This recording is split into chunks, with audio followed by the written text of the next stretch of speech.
بسم اللہ الرحمن الرحیم۔ السلام علیکم ورحمۃ اللہ وبرکاتہ۔ عابد راجہ چینل کی طرف سے آج میں اپنے دوستوں کو رسول اللہ صلی اللہ علیہ وسلم کی بتائی ہوئی بہت پیاری دعا پڑھنا سکھاؤں گا۔ اس سے پہلے میں اپنے تمام دوستوں سے گزارش کروں گا کہ اگر آپ نے ابھی تک میرے چینل عابد راجہ کو سبسکرائب نہیں کیا تو ضرور کر لیں۔ تو سٹارٹ کرتے ہیں۔ بسم اللہ الرحمن الرحیم۔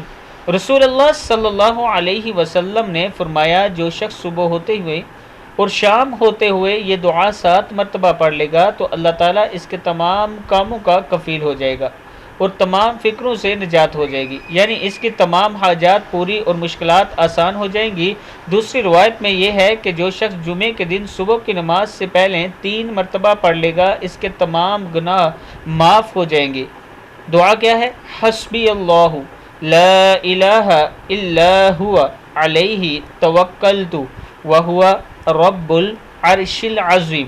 پھر پڑھ لیں، حسبی اللہ لا الہ الا ہوا علیہ توکلت وہو رب العرش العظیم۔ میں اپنے تمام دوستوں سے گزارش کروں گا کہ یہ دعا آپ خود بھی یاد کر لیں، اس کو آگے ضرور شیئر کریں، ویڈیو کو آپ نے لائک ضرور کرنا ہے اور کمنٹ سیکشن میں آپ نے مجھے یہ بتانا ہے کہ جو دعا میں پڑھا رہا ہوں آپ دوستوں کو سمجھ آ رہی ہے یا نہیں۔ السلام علیکم ورحمۃ اللہ وبرکاتہ۔